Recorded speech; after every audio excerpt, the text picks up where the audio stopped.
Good afternoon. My name is Sue Huber, and my pronouns are she, her, and him. Excuse me, she, her, and hers. Sorry. I even practiced that. Anyway. President of the First Unitarian Board of Trustees. A little over 2 years ago, our congregation began a period of transition and searching. Ministry is a shared journey, a sacred promise between minister and congregation to travel together, remembering to care for ourselves and each other along the way. Each side has to be willing to participate in this shared experience, to commit to being partners and allies through both the good and joyous times and where the times where the road is rough and the challenges are large. Welcome to everyone today as we celebrate that sacred journey and that promise to travel together as we do our work of justice, love, and growth. Welcome as we recognize that we are willing to begin this new phase of our journey and open to the changes that it brings. Welcome as we install our called senior minister. I'm Gus Santo, and my pronouns are he, him, or whatever you choose, actually. Let's gather our thoughts in an invocation. Come, come, whoever you are. There is a voice calling you to community and to welcome. There is a voice calling you to this place, made holy by our living presence, made sacred by our words and songs, by our breath and life and tears and laughter. You are not alone. You are called to be one thread in a tapestry swirling with color and motion. You are called to be one instrument in a triumphant symphony of joy. You are a powerful, integral, and holy part of all.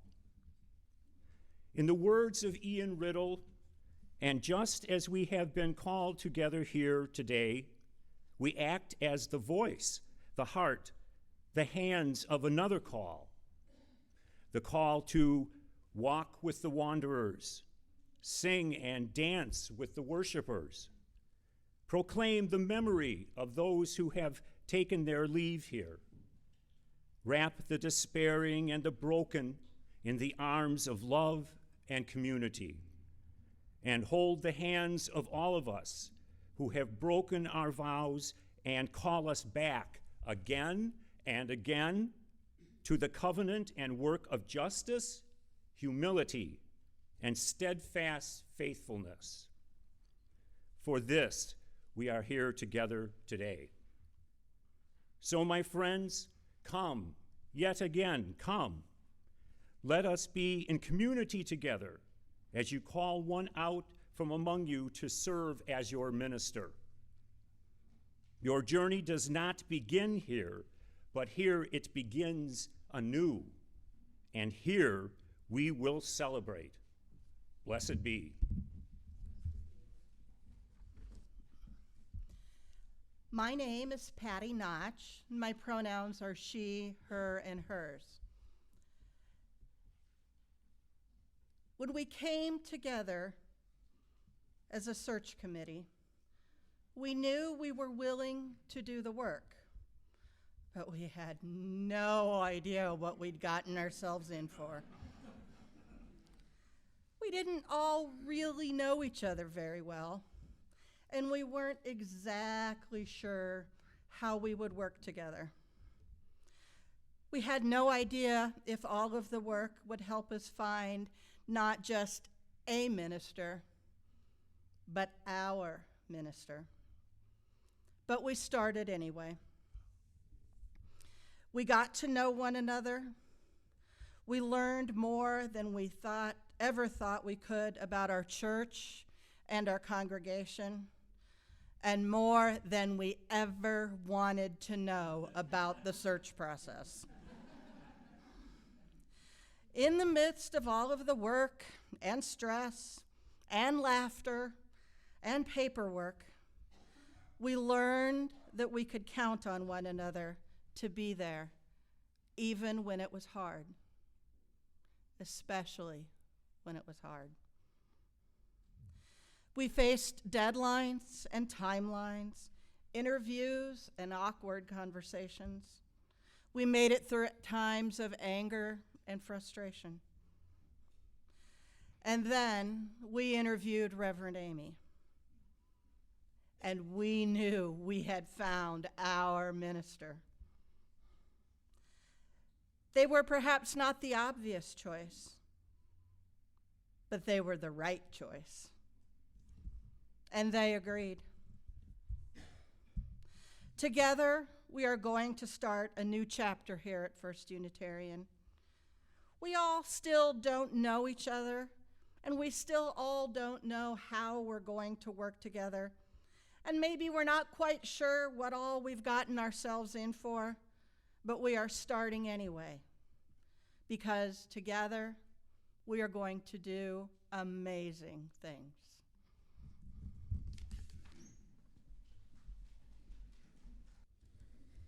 Good afternoon. My name is Lyra Halston, and my pronouns are she, her, and hers.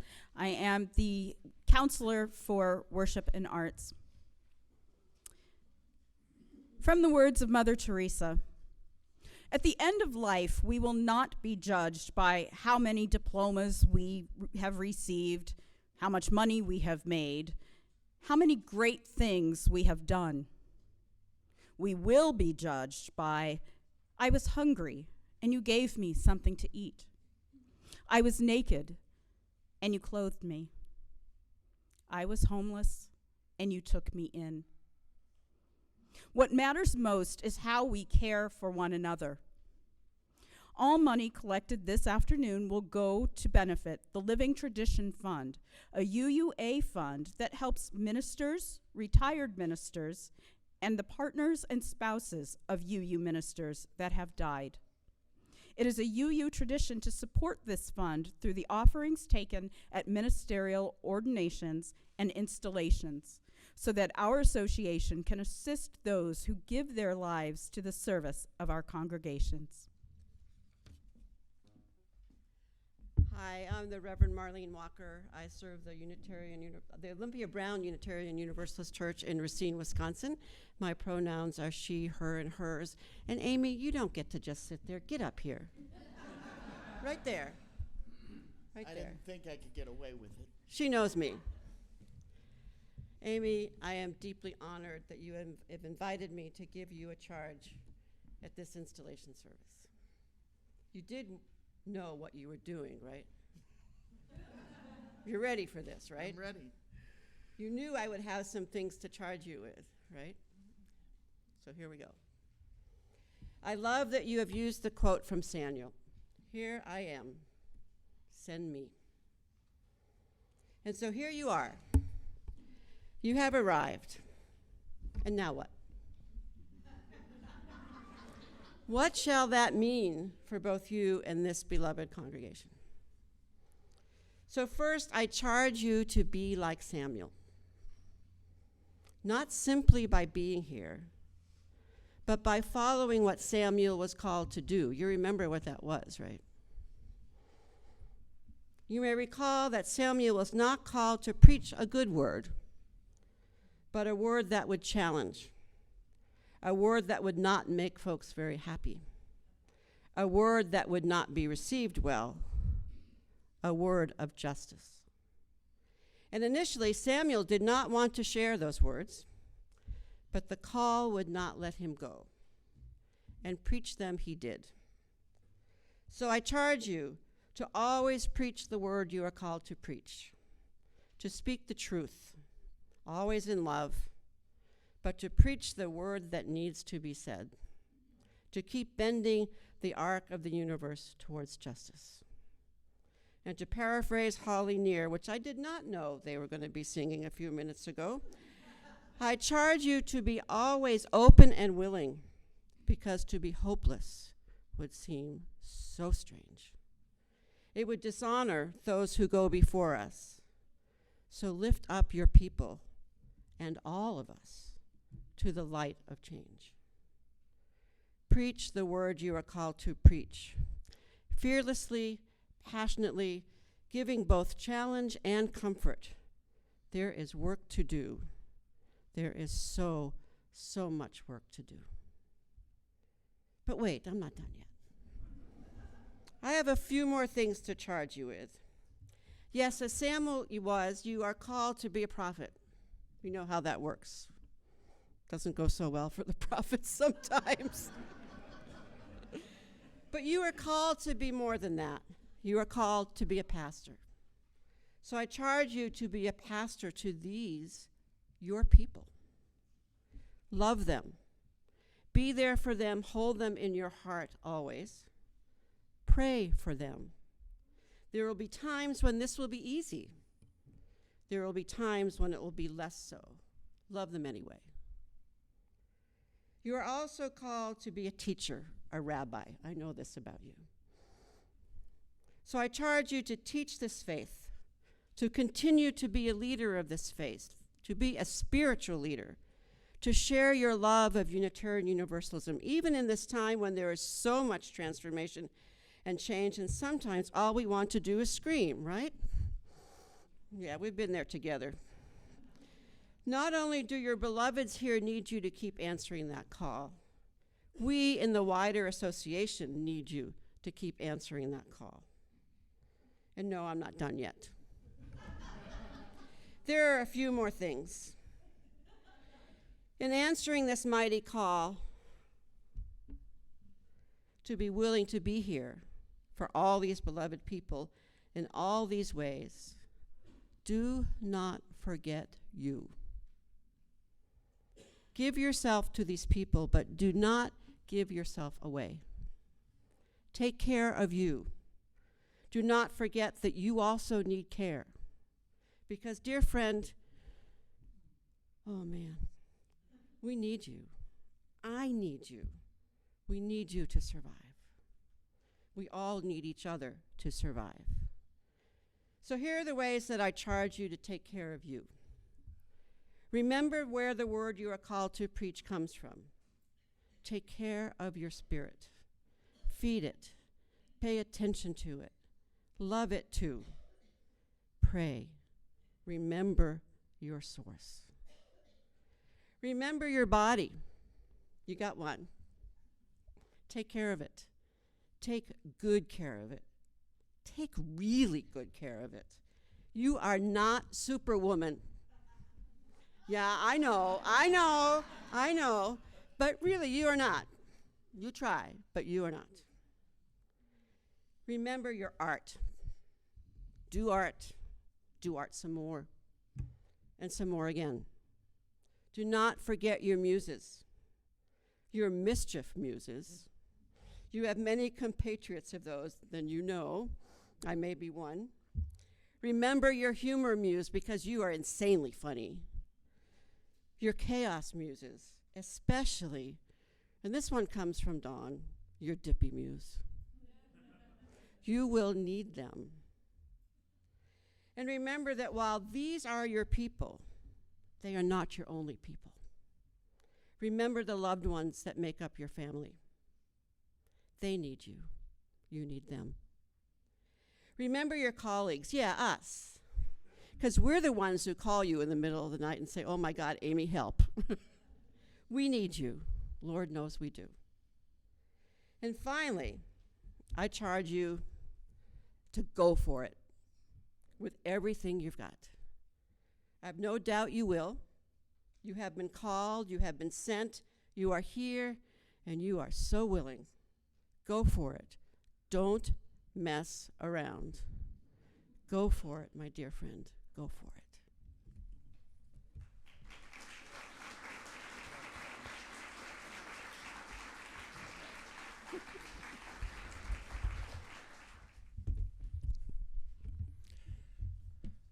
Good afternoon. It's good to see you all again. My name is Kent McCusick. I'm the minister serving the UU Fellowship just up the road in Ames. My pronouns are he, him, and his, and it is such a privilege and an honor to be here with you today if I have read your history properly, that you are installing your 27th senior minister today. I carry much love and many blessings from the members of the Ames Fellowship to you today. It was last February 24th that Reverend Amy was scheduled to deliver a pre-candidate sermon from the Ames pulpit. But Mother Nature, right, search committee, like congregational life sometimes, has a way of taking charge. A winter storm required that all activities at the Ames Fellowship be canceled that day, including Reverend Amy's sermon. This leads me to the point that I would like to make first, with some practical ways in which you can support Reverend Amy and your ministry here at First Unitarian. The search committee that served you so well, and Amy, lived into their vision of ministry on that stormy Sunday morning. It was a shared balancing act of creation and transformation. The mission and vision for the weekend were still in place, but the process and actuality required significant change. And working together, this group demonstrated commitment, openness to alternative possibilities, patience, humor, flexibility, courage, creativity, faith, determination, and mutual accountability. Over the course of that 24-hour storm, your committee and Reverend Amy worked together as a representative microcosm of this congregation. The qualities they demonstrated are all qualities that each and every one of you have, and they contribute to the long-term success of a healthy and vibrant ministry. I charge you to be aware of your needs and the needs of this church, and to intentionally lean into your commitment to this church, openness to alternative possibilities, patience, flexibility, courage, creativity, humor, faith, determination, and mutual accountability. For the last 7 years in Ames, it has been inspiring to observe this congregation and the ministry that you bring to each other and this community. You have proven yourself to be people who care and make a difference in your mission to be open to life, expect to love, and be prepared to serve. You have even more amazing potential if you are willing to journey together, be bold together, and trust one another in the mission and the vision you share. You have called Reverend Amy Petrie Shaw to help you hold and steer your mission and vision. Trust that Amy is eager to know and preserve the legacy of this church and values that you cherish in its heritage. I charge you to journey with them, to be bold with them, and to trust one another and them in every aspect of this ministry. And by doing so, you will have the capacity to change the world. I charge you to give Reverend Amy the freedom to dream, to lead, and to serve. Trust that the path of their call to ministry, their training and experience, their sacrifice, and their commitments to you and Unitarian Universalism will offer new and exciting possibilities and new ways of living into your mission. As you enter into the realities of change and recall the ways that you have always done things, I charge you to be forward-thinking, flexible, and trust that Reverend Amy's every intention is for you and this church to be empowered to live more fully into your mission and vision and values, and trust that they might actually really know what they're doing.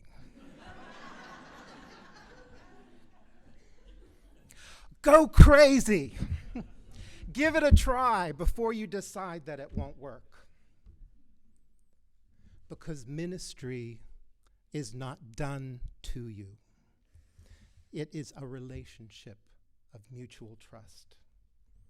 Trust that your minister wants to guide you into a vibrant future. I want to congratulate you on the work that you did to reinstate your designation as a welcoming congregation. You have the opportunity now to really live into that designation. As a minister, Reverend Amy understands and accepts the rigors and challenges of ministry and wants to provide their very best to you. In order to do that, they will need to find the time to balance blessings and stressors. Support them in having a life outside of the church with loved ones, friends, and animal companions. I charge you to honor their days off and their downtime, their dedication to collegial and interfaith support, and their professional and artistic development. I charge you to know the difference between a true emergency, when Reverend Amy expects and wants to support you, and something that can wait. By honoring their time of renewal, recharging, and revival, you will be supporting the possibilities of a more successful and sustained ministry. And finally, in the words of Parker Palmer from the book, Let Your Life Speak, as you move into this next chapter of ministry together, I charge you to imagine impossible possibilities. I charge you to seek new and rich opportunities for witness and ministry. The future awaits you, and it is a future full of hope. May you all be blessed in this new ministry and in years and years to come. Devin McClurkin, the Interim Director of Faith Formation, and my pronouns are she, hers, or they, them. Can I have all the children present please come forward? All the children present please come forward. Come on down. Come on. All right. We are here today to install Amy as our called minister. Being a called minister means that our whole congregation felt like Amy was somebody we wanted to talk with us, help us make a difference in ourselves and in the world. It also means that we were the people that Amy wanted to work with and talk to help learn and grow and teach. All of you have an important role in Amy being our minister and in us being her congregation. You guys are the future and the present of our church. Everything we do here belongs just as much to you as it does to your parents, your grandparents, or your older siblings. I'm asking you today to always remember how important you are. Amy is here to help you and talk with you and to understand if you're sad or be happy when you're glad. She's here to listen to you when you have questions and try new things when you have ideas. But it's important that you remember your part too. So I'm going to ask you guys a few questions, and when I pause, I want you to answer me, okay? Do you think that you can tell Amy when you have ideas about the church or things that we do here, let her laugh at your funny jokes, or tell her when you feel sad or bad? Yes. Can you try to listen if she explains something and ask questions if you don't understand? And can you try to explain things to her when you have ideas or you understand better than she does and answer questions the best way that you know how? Okay. And last of all, can you remember that sometimes she'll make mistakes and sometimes you will too? And remember that it will be okay if you just come and talk to each other. All right. Thank you very much. You can go sit back down. We gather today to covenant with Amy Petrie Shaw as a senior minister of this church. We celebrate our shared Unitarian Universalist ministry with Amy, recognizing that we also are part of a greater shared ministry, and we minister to others as we live our Unitarian Universalism and the values individually and collectively, both here and throughout our community. Amy, please. Amy, we have chosen you and called you to live among us, to make our concerns your concerns, and to collaborate with us in the ministry of this congregation. Our desire is to find wholeness, acceptance, and a call to sacred growth among ourselves and to create a relationship of mutual support and affirmation in our community and out into the world. We would like you to speak the truth in love. We would have you model wisdom and kindness to our children and our youth. We would have you minister to us in times of joys and in times of sorrow. We would have you demonstrate by your examples as well as your words the gift of love, of courage, and of compassion. We would have you nurture our movement towards greater service to the world. Are you willing to take these shared responsibilities? I sure am. Great.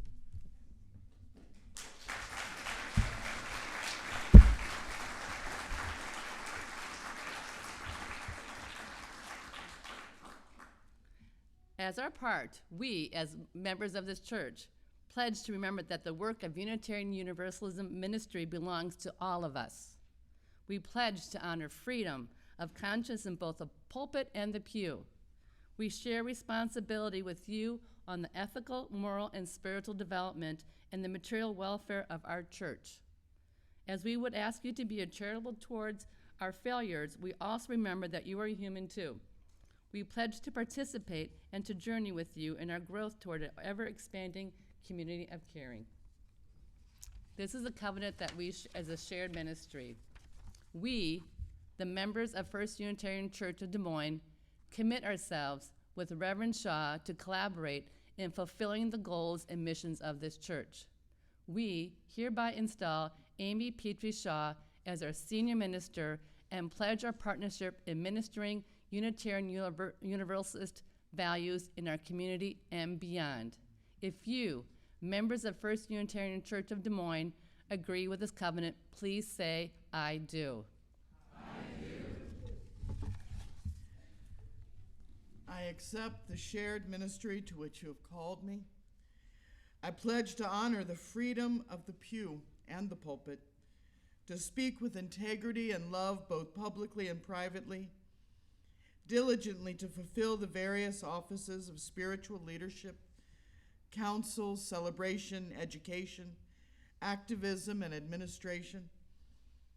I promise to promote mutual relationships of justice and kindness among us and among all people, as articulated by our Unitarian Universalist principles, and this is my covenant to you.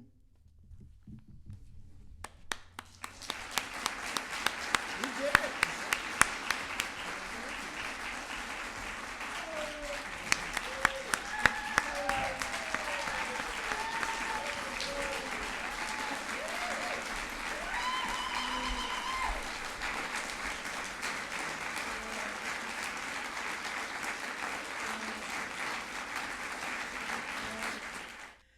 Ministers talk about being called to a church to serve them as their minister, being called to ministry to serve the world as a professional human being, being called. It sounds like there's a big phone somewhere dialing us up, sending us out into the world. I've been called, there I went.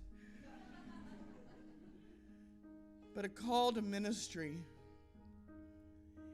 it comes from somewhere deep.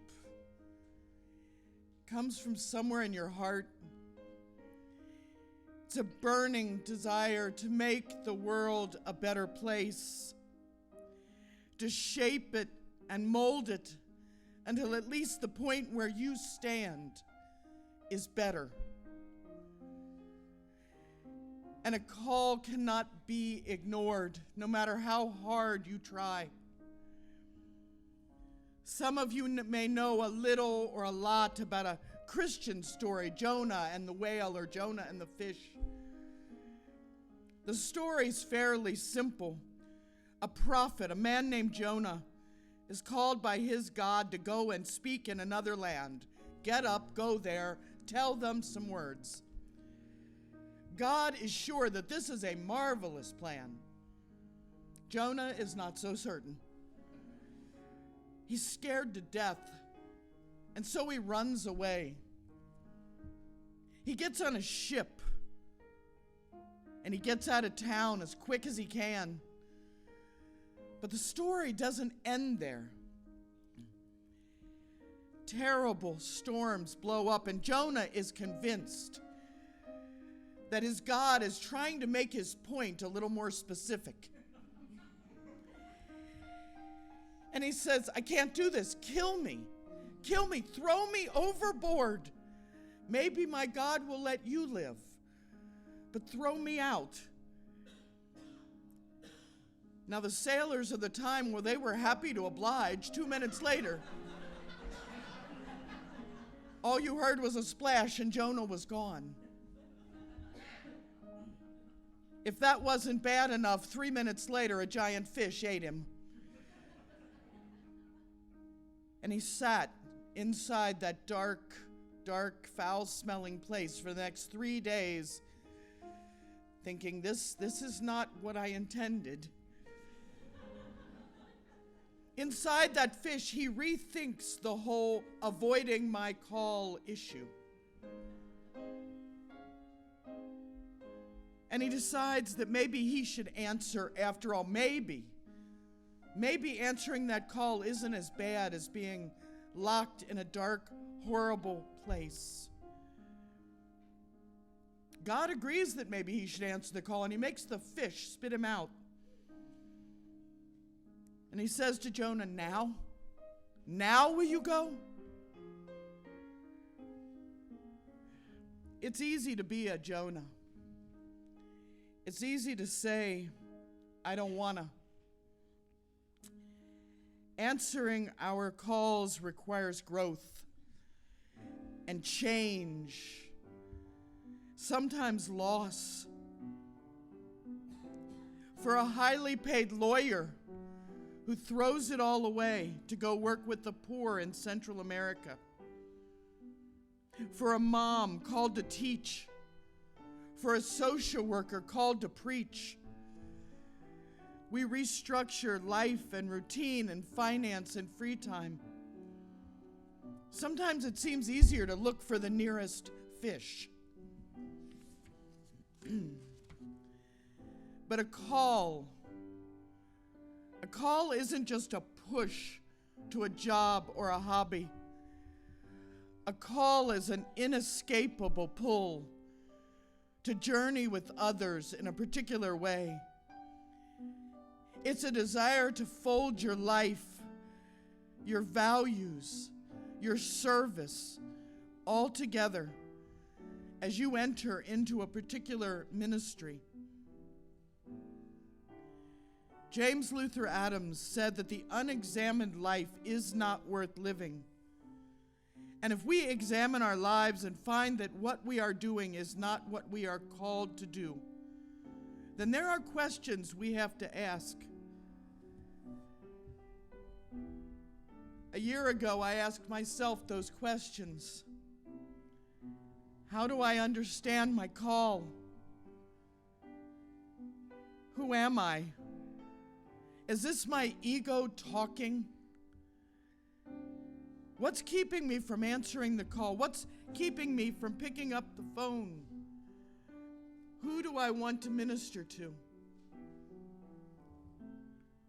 Who do I want to minister to? It kept ringing in my ears, and I kept hanging up that call phone. I liked where I lived. I liked my favorite coffee shop. I liked my friends and my community. I liked my big fish. But in the world, a storm is raging, and it continues to rage. That call kept ringing. And one day I was listening to music, and I realized I was singing along under my breath. I am open. I am willing.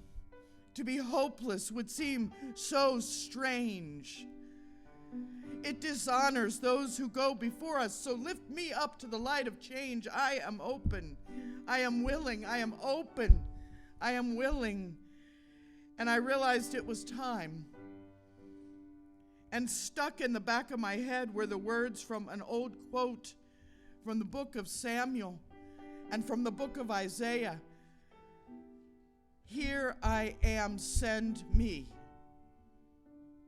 It's what you say when you can't dodge the responsibility anymore. Here I am, send me. So when I went in to search for a congregation, I knew what I was looking for. I wanted to work with a group of people who were fierce in their hunger to do the work of justice, and tender in their love for each other and their community. I wanted to find people who could journey with me to find a mission and vision that called us onward and outward. People who would say to me, help us hold this vision. Help us to reach these stars. We're ready. We want to go. I wanted to serve people called to serve the world. I wanted a congregation who knew that it would take human hands and human hearts to bring healing and change, not just donations and thoughts and prayers, but our hands. I wanted a congregation that could dream of a better world and then get woke enough to make that world a reality. And then I met your search committee from First Unitarian in a Zoom call in January, and I knew by the middle of that call that I had found something special. I'd already met other congregations. I'd already been asked to be their pre-candidate. But this congregation,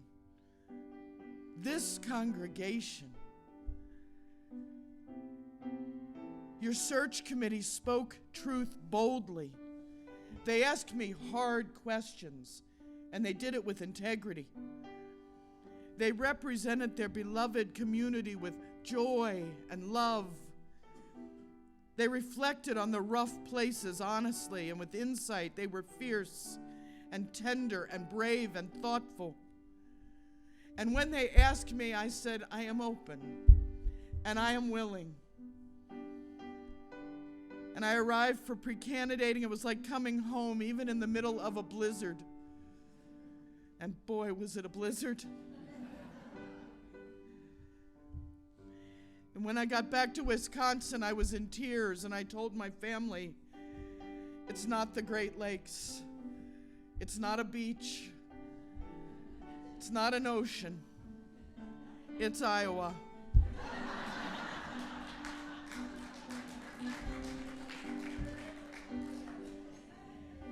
And I told him, if you didn't ask me, I didn't have a second choice. It was you. I was in love, and it was you. You were my choice. And eventually, I was yours. And now we enter into this ministry together. And to be hopeless would seem so strange, because together we begin here. We begin right now. We begin again over and over. We begin now. We're going to start with the grassroots, and we're going to end up at the treetops, and we are going to change the world one bite at a time. We are open, and we are willing. So lift us up to the light of change. We're going to do this. Blessed be. Blessed be.